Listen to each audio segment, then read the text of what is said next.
Olá a todas as pessoas que nos acompanham. Hoje, dia 17 de novembro de 2020, 33ª semana do Tempo Comum, vamos refletir a palavra de Jesus Cristo, que está no Evangelho de São Lucas, capítulo 19, versículos de 1 a 10. O Senhor esteja convosco, Ele está no meio de nós. Proclamação do Evangelho de Jesus Cristo, segundo Lucas. Glória a vós, Senhor. Naquele tempo, Jesus tinha entrado em Jericó e estava atravessando a cidade. Havia ali um homem chamado Zaqueu, que era chefe dos cobradores de impostos e muito rico. Zaqueu procurava ver quem era Jesus, mas não conseguia por causa da multidão, pois era muito baixo. Então ele correu à frente e subiu numa figueira para ver Jesus, que devia passar por ali.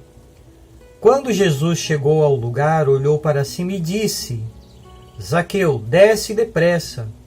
Hoje eu devo ficar na tua casa. Ele desceu depressa e recebeu Jesus com alegria. Ao ver isso, todos começaram a murmurar, dizendo: ele foi hospedar-se na casa de um pecador. Zaqueu ficou de pé e disse ao Senhor: Senhor, eu dou a metade dos meus bens aos pobres, e se defraudei alguém, vou devolver 4 vezes mais. Jesus lhe disse: hoje a salvação entrou nesta casa, porque também este homem é um filho de Abraão. Com efeito, o Filho do Homem veio procurar e salvar o que estava perdido. Palavra da salvação. Glória a vós, Senhor. Então, meus irmãos e minhas irmãs, na nossa contextualização, nós vamos abrir um pouquinho o leque na questão da justiça que tocou o coração desse servo Zaqueu. Então, assim, existe uma justiça chamada comutativa, presente nas relações sociais de troca, sendo que as partes devem dar e receber uma proporção matemática. Exige que cada pessoa dê à outra o que lhe é devido. O termo comutativa vem do latim commutere, que significa troca, e corretiva, porque o seu objetivo é corrigir igualdades entre as partes, e sinalagmática, porque ela é bilateral. A palavra signalagmática quer dizer bilateral.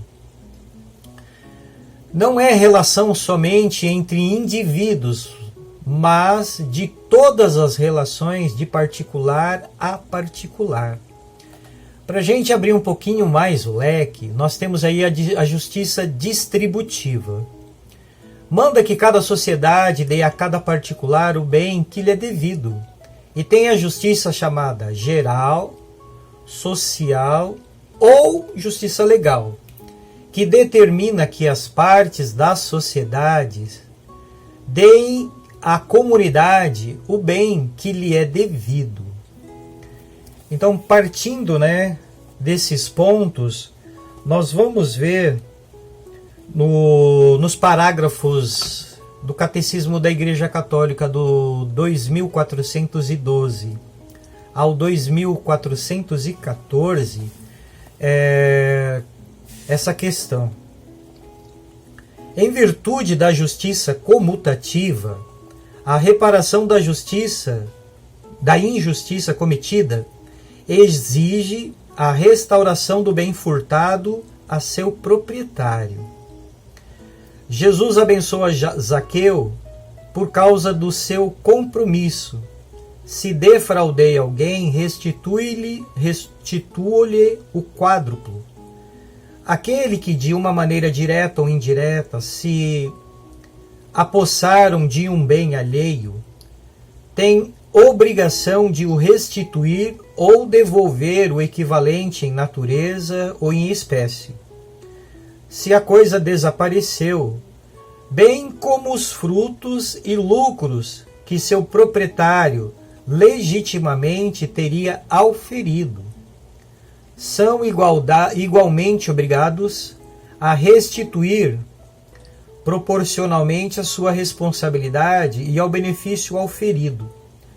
Todos os que participam de alguma maneira do roubo, ou tiram proveito dele, ou com conhecimento de causa, por exemplo, os mandantes e os que ajudam ou encobrem o roubo.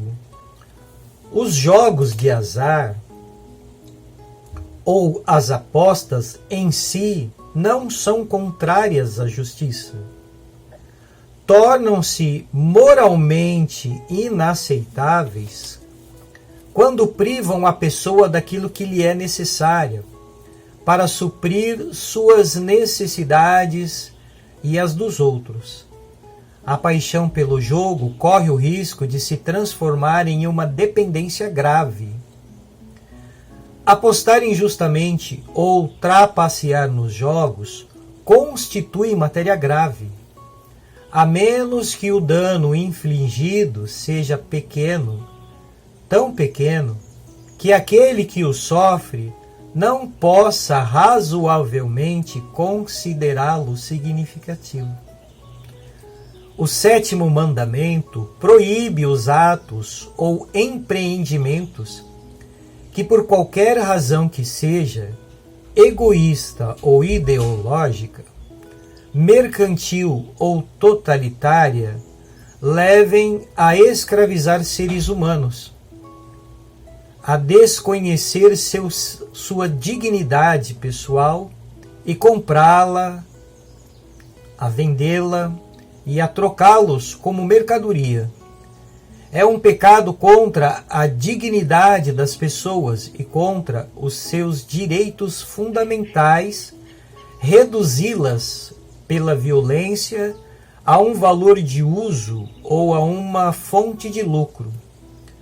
São Paulo ordenava a um patrão cristão que tratasse seu escravo cristão não mais como escravo, mas como um irmão, como um homem no Senhor. Então, meus irmãos e minhas irmãs, nós vemos aí, né, que não é simplesmente nós lermos a palavra e colocarmos simplesmente as nossas opiniões. Creio que muita questão desses tipos, né, dessas variantes da justiça, muitos de nós não conhecemos. Então nós precisamos primeiro, né, através das ciências humanas, através do conhecimento, abrir a nossa mente sobre essas questões, sobre os direitos, sobre as igualdades, sobre as liberdades, para que nós possamos bem interpretar a palavra de Deus. Eu sou o Padre Miguel Frutuoso, vigário na paróquia São Sebastião, Rio Grande da Serra, Diocese de Santo André. Meus queridos irmãos e irmãs, abençoe-vos Deus Todo-Poderoso, Pai e Filho e Espírito Santo. Amém.